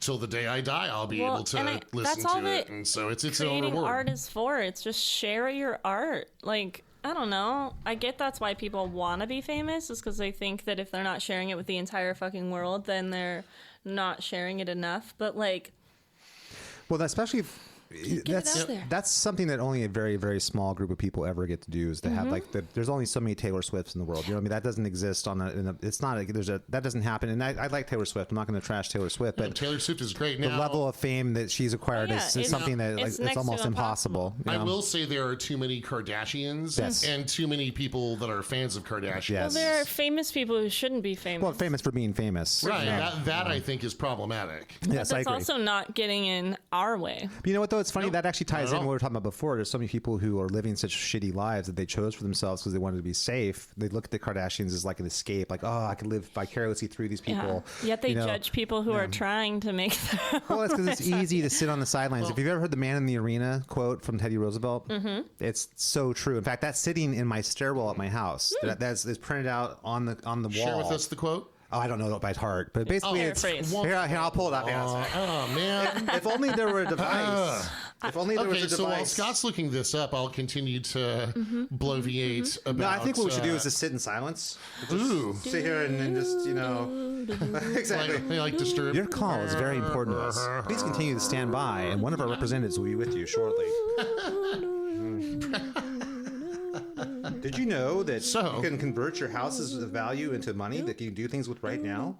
Doop, doop, doop, doop, doop. I couldn't get those bottom notes. Thank you Sorry, I had to. No, fart it was sound, helpful yeah. because I couldn't Cool. hit the notes. Like fart sounds make for such great punctuation. It really All right. does, though. Here we go. I'm going to pull this up here. Got it. Got the quote. Our mutual student would be so proud of. All right, here you go, guys. This is the quote. I'm reading this straight off of whatever the hell this is. I just pulled on Google. It is not the critic who counts, not the man who points out how the strong man stumbles or where the doer of deeds could have done them better. The credit belongs to the man who is actually in the arena, whose face is marred by dust and sweat and blood, who strives valiantly, who errs, who comes short again and again because there is no effort without error and shortcoming. But who does not? But who does actually strive to do the deeds? Who knows great enthusiasms, the great devotions? Who spends himself or herself in a worthy cause? Who best knows in the end the triumph of high achievement, and who at worst, if he fails, at least fails while daring greatly. So that his place shall never be those with the cold and timid souls who neither know victory nor defeat. Oh, neither know victory nor defeat. It's too safe of a little spot. Dude, how could you not have all that memorized? What Why the fuck, couldn't Scott? you just? It sits in my stairwell at my house. Oh, And dude, I my know it. kids know it. That's words to live by right there. It's like, don't be intimidated by people telling you what you can't be. You know what I mean? Do what you're going to do and don't take anything else for an answer. You know and what you I make mean? them salute and recite it every day. Exactly. That's good. Yeah, because one thing I do like he doesn't have it is the memorized. worship of people. I think that's good. Worship like demigods and stuff. I actually was building the golden calf for them to worship too, but Fun. I've got one in my garage. okay, cool. I'll borrow it for that time. Yeah. Saturnalia is not until I think the end of April, so we're All right. a little time. So I'm trying to raise them right. You know what I mean? So to piggyback again on something else we were talking about, one thing I love about this album, it's thinking person's music if you want it to be. Yeah. Right? Or you could just, But you don't have to. get in the car and head west if you want. That's Right. the other good part about this album. It is very passive listening as well. I'm a lyric person though, so I'm always going to be tuning into what the song is trying to say. But sometimes you don't want that. Sometimes you just want to kind of vibe. Sometimes you just want what's the dogs out? And Who? or a really sick guitar solo. Yeah. And these songs give us that opportunity. Wow, I can't talk. Very often to just kind of just vibe. Yeah, so you can take what you want from it, basically. The production, it doesn't tell the listener what to listen to. Yeah, it's true. Other than just us. Well, it only makes us. room it makes room for it all. I think that's the thing that I was the most nervous about, because I think when listening to some of my favorite rock bands or rock releases, it's sometimes the mix is too guitar focused or too bass focused, or the voice is buried or something like that. The mix is what ruined the song. Yep. And that's such a big no-no for me. Whereas when you listen to this, it's there's space for all of us. We're all existing in this room. Each part's important and serving the other part. And I really like that. I like it a lot. Yep. I think it's so true. I mean, I think, mixing is something that people don't, it's like an invisible art that no one ever even pays attention to. But Such an important art. It's like film editing, same sort of thing. No one cares More about it. shout outs to Tom Frost. Yeah, Tom Frost was amazing production and ideas. Right, that brings us to the last tune. The one we just did was the penultimate song. This one's the last tune, and then it's called Tokyo. Now, I love the word penultimate. yeah, Well done. Yes. Penultimate always sounds like ultimate to me. It sounds like more ultimate. But pennier. It's got more pen to it. It's got, Yes. Yeah. But no, it's so Tokyo. freaking love This is really mostly Ryan's song. This was the first but song I did with you guys. I contributed the clean acoustic part. That I guess it functions as the verse. Yeah, of the there's song. a clean acoustic and clean electric. Yeah, but the rest of the song is 100% Ryan. And this is well, you talk about it, man, because it's so cool. I hear this whenever. It just makes me happy as I think of you and I hear the song. I'm like, yes. Yeah, well, it should inspire a person to jump into a giant robot and punch Godzilla. There you go. In the face. Right. in the face. I mean, everyone wants to do that. I mean, that's Totally. Yeah. But more seriously, so I have a deep and abiding love for anime and how rock guitar lives in Japan, and have a lot of favorite Japanese bands and guitar players. So part of it's kind of capturing that vibe. I think it would be suitable for an anime really good intro. anime intro, yeah. Yeah. And I also wanted to play with key changes. It's also kind of Iron Maiden-y in some ways too. I would say in certain parts, it's got Really? a little. I think it's got the harmony parts are kind of Iron, especially the ride out back to the pre-chorus out. I think it's very Iron Maiden on this song with our harmonized guitar part. I was thinking more White Snakey, but that's cool. I like both of those bands. So both of it's them got great stuff. So. But it just as an overall piece, there's just this really great sentimental quality to it. How do you mean? Again, Jude's vocal, the lyrics. Oh, you mean just looking back on what we created? Yes, yeah. There's I can see Tokyo in my imagination, and I don't know, it's just great. It's Godzilla smashing buildings down. Right, smashing, and then Ultraman comes out, and Kamen Rider is there, and God, I would love it if they just talked it out though. It's like, hey man, do you need to do this? He's like, I'm just so mad. It's like, I know, man, things are tough, but you need to calm down. He's like, oh, let's go get a coffee. Just come on, Godzilla, just go on unemployment for a couple months. You'll be fine. And there'll be another city to Your smash. cousin Paul's got a room that you can sit in, and he'll take care of you for Look, when's the last time you called Mothra? Exactly. That's like, no, she does know. She does want to talk to you. I know she said she didn't, but she does. It's gonna be fine. I don't care what Joel Schumacher did to you in the late 90s. Now, this song I think is interesting too because it's got a very esoteric structure. It's not like structured. It starts off with this big like fanfare, and then it immediately drops down to this like beautiful verse, which is like really melodic verse with amazing vocals by Jude. The octave vocal Judith is just haunting. Awesome It's stuff. so funny. This song I still like. I love it so much, but I can still hear, and I don't think anyone else would be able to hear it, but I can hear my own like nerves. It was the first time recording with you guys. So post demo Rising, first time that we were that's right. This was the first one. You're right. Thing that we're doing together now. And I think I mentioned this the last time I was on the podcast, but it was very like fake it till you make it day, where it was like I have to be confident and just do my shit and pretend like I'm not freaking out a little bit inside. You know what I was trying to go for is I just want you to feel supported. I want you to feel like we're there. You know what I mean? Instantly, like I feel like post Tokyo, like instantly my personal vibe shift happened because it was like that first day it was just me where I was just like I wanted you to feel like we're in this together though. But there was always there was so much help from you guys, and so after that, I got fully comfortable. It was just first day jitters, but I had a lot of fun, and I surprised myself within that first day of what we did. I think we ended up doing the harmonies also. We did a lot that day. I think we knocked that out in one. And then we came back later and we kind of added more. A tiny bit, but not a lot. Like the song was almost done after one day. It was epic. I think your lyrics on the verse are the thing that really strikes me because it's got this like beautiful, almost haunting kind of angelic quality. I think that might be where I hear the nerves, because it was like that's more me.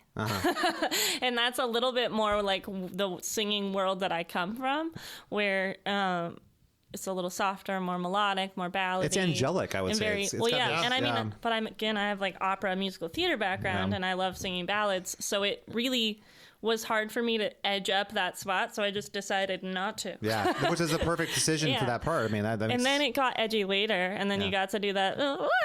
Like at the end, it was just very fun. It was so fun. And I remember on the pre-chorus too, we had a pre-chorus that we lived with for a long time on the song that was great. And I remember Ryan and I were just like recording solos one day and stuff. And I remember Ryan saying like, God, the pre-chorus just needs something else. It needs some other thing. And then I was like, oh, okay, let me think. And I remember just like started playing this little clean guitar part behind it. Oh, totally. And I was like, oh, that's freaking awesome. That should have always been there. Why didn't we have that there at the beginning? So cool. Absolutely. This song more than others started out. Yeah, it morphed. It did. Yeah. The original idea was provided the scaffolding. It was really strong, the original idea. It's just one of those things that we were just adding little bits, you know. It grew.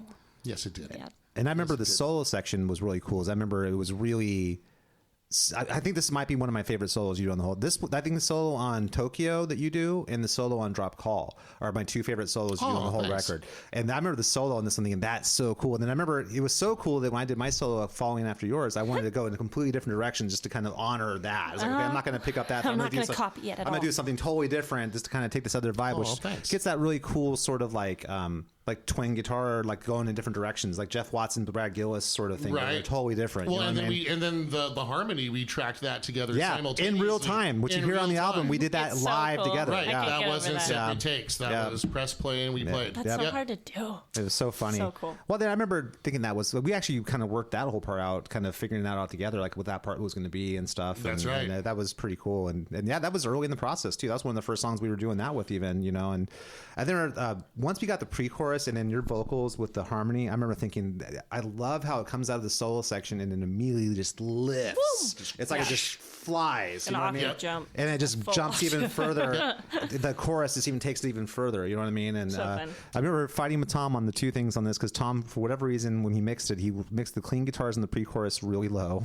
I don't know why. And then the outro solo under Jude's vocals was really exploded. We kept like, hey, can you raise those parts up a little bit? And then he'd go, okay, cool. And then he'd send us one like, okay, how about a little bit more? And all right, okay, how about a little bit more? He's just like, no. Yeah. I know. Well, and you know that one that guitar part that I wanted more of, the rhythm part. Oh yeah. Parts of this composition were inspired by a Japanese guitar player named Nozomo Wakai. Who we've name checked on this podcast. We've name checked on this podcast before. He's awesome. Yeah. So some of it was kind of like an homage to his style. Anyway, I remember you being very particular about that rhythm guitar part too. They had to. One of them had like I double tracked it originally just for safety's sake. Yeah. But just one of those tracks had to stay. It has to be there. Yeah. It was really, really cool, and I think it's a great closer.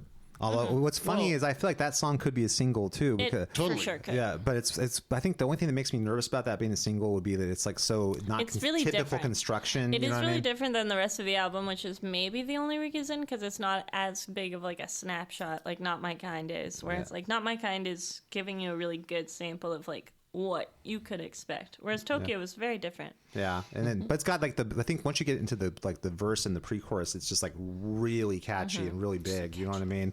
And the solos are awesome. Oh, the end solos, killer. The way that Scott, you and Judith, you guys you resolve and like together. Yeah, So rad. That is pretty cool, and that was not planned at all. Well, you did that post like after I had hit the note, right? I wasn't intentionally trying to hit that note though. I was cool. just playing, and then like it just happened. You know what I mean? So That's rad. one of those things that's kind of crazy how that happened. And that's my approach on the solos to all the songs. I think I told that earlier in the podcast. Like I just play until something cool happens. I love you know that. what I mean? Yeah. I don't compose my solos at all. Until I you know feel what like I mean? Superman. Yeah, exactly. It's like I'm flying across rooftops, chasing James Bond or whatever. That's like when I know that's like the coolest. That's when I know I'm like the coolest. You know, when I can feel it. I can feel when it's the right solo. You know what I mean? I love that. I don't like ever like let the doubts creep in. Like it's like no, that wasn't it. I can tell that wasn't it. I don't feel like I should feel. You know what I mean? Once you feel the feeling, Yeah. you can't talk yourself out of it. And Ryan, like that. your approach to soloing, doing the solos in this was kind of some of that, but it was kind of like, can you talk about your approach to solos on this one? I think being a Randy Rhoads fan, right, from my childhood, like As in all good people as we a solo is a song within a song. Yeah. So I guess my approach to, there's obviously improvisation during the composition process. Yeah. But I just take the approach. That's why there's a lot of little harmonies and stuff in all of my solos. Like Yeah, that's how you can tell, by the way, who's soloing. If you hear a harmony, you know it's Ryan. So the end solo on Focus, it just harmonizes two notes. Yeah. That's it. But just those two notes have to punch, and that's all deliberate. And I guess that's cool. just it should be a song within a song with movements and a resolve. moods. All Yes. of that. I love that. The goal is to add improvisational aspects and then build excitement. You know what I mean? That's all about crescendoing. You know Yes, what I mean? we are driving excitement. That's the true. Wait, isn't that like a? Oh, that was the old Pontiac. Oh, Pontiac. Oh, nothing like a Pontiac. Right, I know. No, our Grand music, Am, our music is built much better than a Pontiac was. Yeah.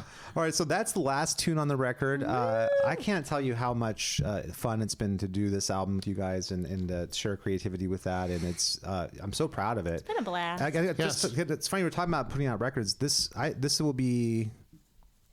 This is like the 7th album I've put out this in my life with like 5 Scott on project I did. No, maybe 8th. I did the Miss Crazy album. I did the 7 years. That was like 9. Dang. Anyway, I can't remember how many records it's been, but I've always wanted to do this. You know what I mean? Like I've done like 5 Scott Allen project records, right? It's instrumental soloing, solo guitar stuff. But I've always wanted to have like a vocal band. That's always been the goal. And it's just been such a joy to see this come. I mean, to have the partnership with you to write stuff, Ryan, and then honestly with you bringing it in too. And it's like fun. having someone who can sing like you is fun creatively, because I know there's nothing I can write or that Ryan can write. We can be free creatively because we know you can do it. I love that. That's something that's really, really amazing. It makes it more fun for me too, because it's just like singing in ways that I wouldn't have come up with it for myself at all. And that's really, really fun. Because I feel like, I don't know, not all singers, but singers tend to write themselves in a pocket.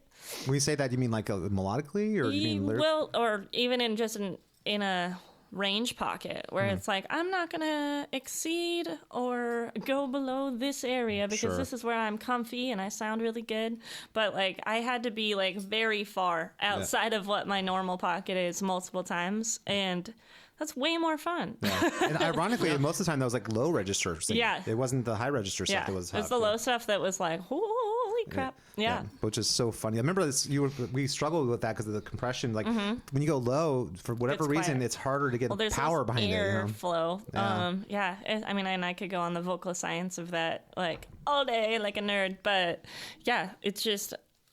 Ladies, we don't resonate very low down there unless you're like a contralto or a true alto, which I'm not at all. That's it's funny, and because I'm completely ignorant of how that all works, I just write a melody. And but again, that's why it's so fun because it's like I'm not gonna look at something and be like, I can't. And which is clearly you can do whatever you want. I mean, like everything we did here, there's no melody that we asked you to do that you couldn't do. Yeah, right. We did it all. I mean, there was a couple where it was like, can we bounce that on a different octave, which is like totally fine though. Yeah, that's not anything to be ashamed of at all. Well, so it's great that we're not limited by anybody in the project. Yeah, love that. Yeah, right?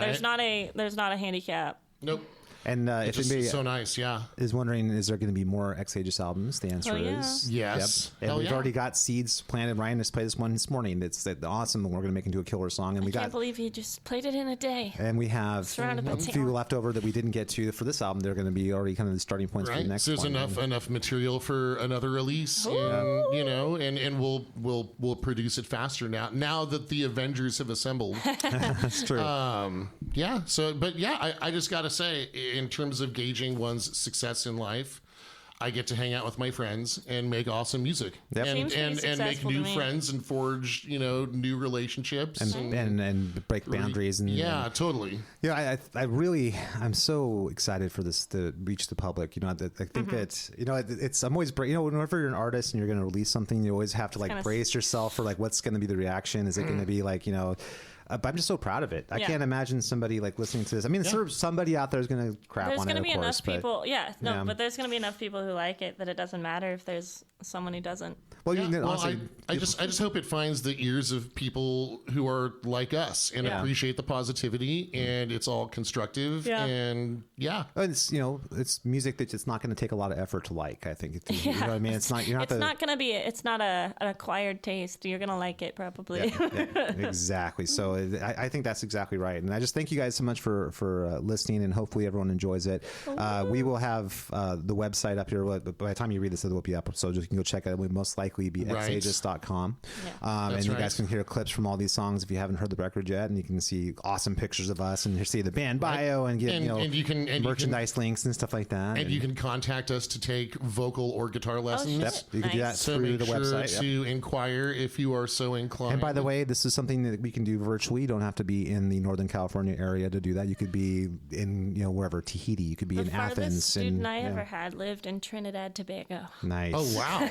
Well, that's awesome. It was really cool. That's nice. Cool. I mean, that's what's great about the modern world is you're not limited by your geographic region. You can actually be reaching other people. So, any last minute thoughts before we wrap up here, guys? I think that kind of sums it up. Yeah, I'm just super thankful to be a part of it, guys. We're thankful for you to be part of it. Thanks for having me on the podcast again. Oh, it's so cool. Anytime you want, it's an open invitation. If you ever want to come out here and spew out, that sounds bad.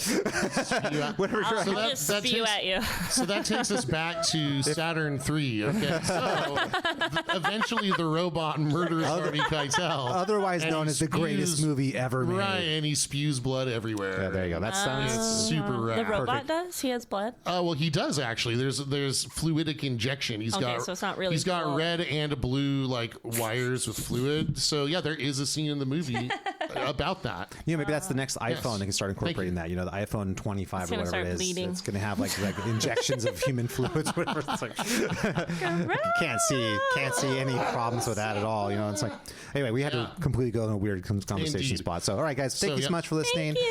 Please make sure to like and subscribe to this podcast. And download the album because it's out. Yes, don't just stream it, download it, and then buy 10 or 12 copies. Just give to everyone I know. And make sure to listen to the album start to finish because it is an album, and then you can listen to your favorite songs. Then you can do whatever you want. Yeah, but you have to give it the pass through in order to listen. Exactly. Yes, indeed. All right, guys, thank you so much for listening. Talk to you soon. Thanks. Peace.